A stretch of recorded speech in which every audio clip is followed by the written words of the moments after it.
An unnatural silence has settled around you, as if the world has frozen in anticipation. This isn't peace, but a lull before fate loudly calls your name and points to the door. Gemini, you're given only 48 hours to leave. This is not a punishment, but a higher decree, a time to release the past and make way for what destiny has ordained. Listen closely. This departure is already whispering to you in dreams, flashing in random signs and the words of strangers. The universe is gently preparing you for a new path. And then it comes, that very call or letter. An unexpected offer that cannot be refused. This is the final push, the door that has opened for you. This signal is like the click of a lock, opening your cage. Inside, a silence settles, and in it, one clear thought resonates. This cannot continue any longer. This old pain was the very stone that prevented you from moving forward. All attempts merely scratched its surface. Now it is simply being removed from your path. But into this silence, a whisper of doubt will intrude, your eternal duality. It will say, "Don't try, it won't work anyway." This is the primary and final test on your journey. In this moment, you'll want to close your eyes, to ignore this call. For even a broken branch desperately clings to its old, dying tree. But you are not a branch. You are a wanderer for whom a path to a pure spring has been opened.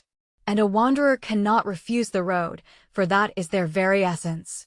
And then your foot lifts from the ground. This is no longer an escape, but a conscious choice. The first step into the unknown, which changes absolutely everything. The old play is over. Your path lies through 3 lands, the realm of broken promises, the world of faded feelings, and the land of shattered hopes. Bidding farewell to each of them is your only ticket. The first land is a graveyard of words. Do not blame yourself for others' vows. Your strength lies in lightness. Thank the lesson and release the air with which those words were spoken. Next, the land of cold hearths. Do not try to rekindle the embers.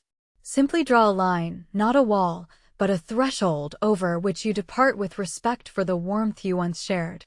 And now, the final land, the ruins of your ambitions, the most difficult threshold.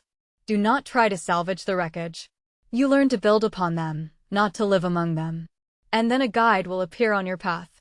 Not a sage, but a random person, a book, or even the gaze of a dog. Their task is to provide a compass, not to lead you by the hand.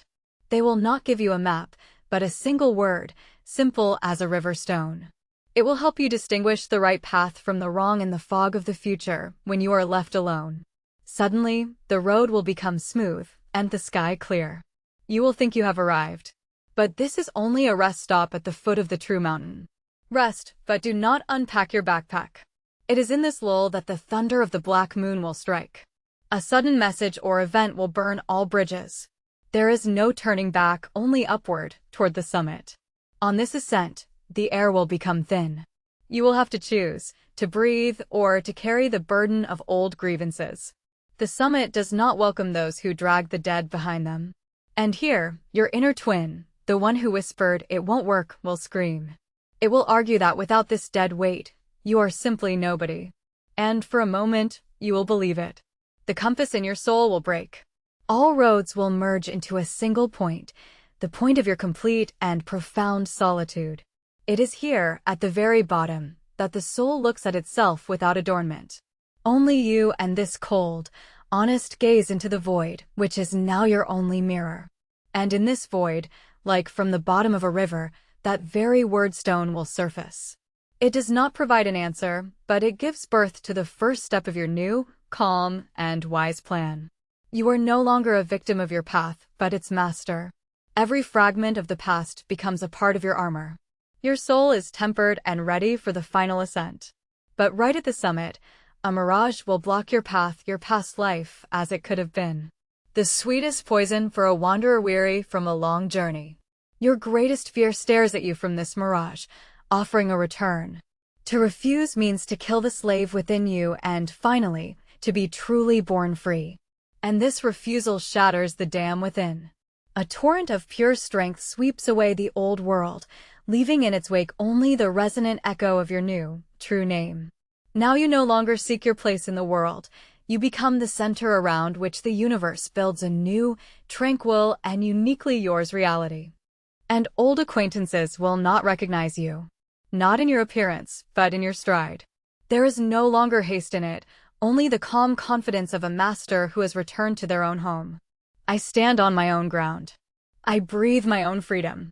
But peace is merely a resting place. And beyond the horizon, a new dawn is already breaking, and it calls your name once more.